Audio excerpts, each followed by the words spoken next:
C'est pour cela que le Real Madrid aujourd'hui, ils s'en sortent. Claque un but de Mbappé et tout. Mais si tu regardes bien, les actions les plus dangereuses du Real sont des actions qui partent de un joueur, de 2 ou de maximum de 3 joueurs. C'est une équipe qui aujourd'hui a de la galère à construire collectivement. Ça, c'est un fait qu'il ne faut pas oublier. Le collectif, c'est 11 joueurs, c'est pas 3 joueurs. Depuis le début de la saison, je n'arrête pas de répéter, le Real est une équipe qui est très forte. Pourquoi? Parce qu'individuellement, elle a de très bons joueurs. Kylian Mbappé, tu donnes le ballon, mais tout seul, il fait la différence. Aujourd'hui, il l'a fait plusieurs fois. Vinicius, tu donnes le ballon, tout seul, il peut faire la différence. Il l'a fait aujourd'hui plusieurs fois, seul ou avec Jude Bellingham, que ce soit les 1-2, les machins et tout ça. Ça a toujours été 2 ou 3 joueurs. Il faut qu'il y ait Mbappé, Bellingham, Rodrigo, ça va combiner. Mbappé, Vinicius, Bellingham, ça va combiner. Mais sinon, mis à part cela, tu as rarement des combinaisons qui viennent de derrière. Tu as rarement des combinaisons qui incluent réellement 11 joueurs. Tu as rarement du collectif. Donc, quand tu n'as pas de collectif, face à une équipe comme ça, en fait, comme l'Atlético, qui passe son temps à parquer le bus, qui défend, qui t'attend, et que à un moment donné, à force de chercher, tu commences à devenir fatigué, tu commences à ne plus avoir d'idées, tu commences à être, comme je dis, à court de solutions. Ça, c'est le but de Carlo Ancelotti, en fait. C'est Carlo Ancelotti qui doit travailler. Et ça, on n'arrête pas de le dire depuis le début de la saison. Donc aujourd'hui, le Real encaisse un but sur un penalty qui, à mon humble avis, personnellement, est quand même, je pense, c'est quand même litige, quoi. Il y a de quoi discuter aujourd'hui. Je pense que c'est un penalty qui fait débat. Donc, quand tu le veuilles ou non, il fait débat. Alvarez vient, il met une petite panenka presque à ras de terre, là, mini panenka sans aucun problème, sur Thibaut Courtois. Derrière, tu as une égalisation de Kylian Mbappé, on est d'accord. Le Real se crée des occasions, mais de manière individuelle.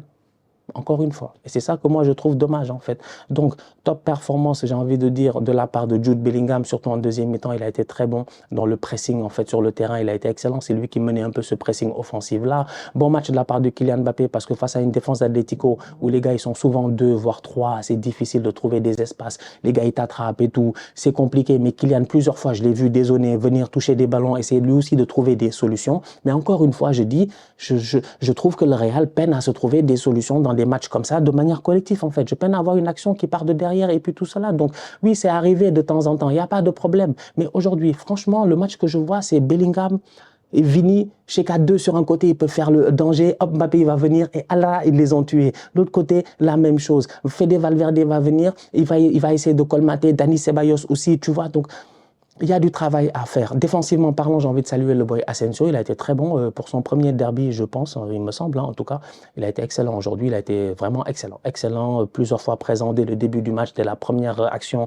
Il était présent par ses tacles glissés et tout. Globalement parlant, il a fait son match. Donc, ouais, ils ont fait match nul 1-1. Au classement, c'est un résultat qui arrange mes deux fous, l'Atlético, parce qu'eux, ils sont tranquilles, ils sont posés, ils sont dans leur coin. À ce point-ci de la compétition, j'ai envie de dire que l'Atlético, maintenant, on les connaît, on sait que par rapport à d'autres adversaires d'habitude en Liga, ils vont réussir à chercher leurs points. Ils ont réussi à aller chercher un bon point à Bernabéu, un très très bon point à Bernabéu. Yeah. Franchement, genre le Real, ils ont trop de bons joueurs individuellement et collectivement. Jusqu'à aujourd'hui, moi, je suis pas satisfait. En fait, je sais pas, des fois, je parle et je me dis peut-être que les fans du Real vont me dire mais qu'est-ce qu'ils racontent? Dans tous les cas, on gagne, on est bien, on est premier, machin. Mais je suis comme, mais moi, je veux voir mieux, mais je veux voir plus. Mais je veux voir genre même face à des blocs défensifs, tu vois, genre bas et compliqué et tout, et que c'est vrai que ça peut être compliqué de trouver des solutions, mais c'est pas la première fois. C'est pas la première fois cette saison, en fait. Donc, c'est encore une fois, individuellement, ils sont tellement forts que, genre Mbappé, à un moment donné, il passe, tac, tac, il doit ouvrir à Vini. S'il ouvre à Vini, peut-être il y a but. Rodrigo, il y a une action, calmement. S'il ouvre à Fede Valverde, la frappe, je pense que c'est Vini qui donne le ballon. Au lieu d'ouvrir à Fede qui arrive comme un fou, en fait. Fede, tu lui donnes pied droit, il claque la frappe croisée, sûrement elle est rentrée. Rodrigo veut frapper. Il y a plein d'occasions aujourd'hui. Bellingham, la tête là, sur le centre de Vini, c'est un but.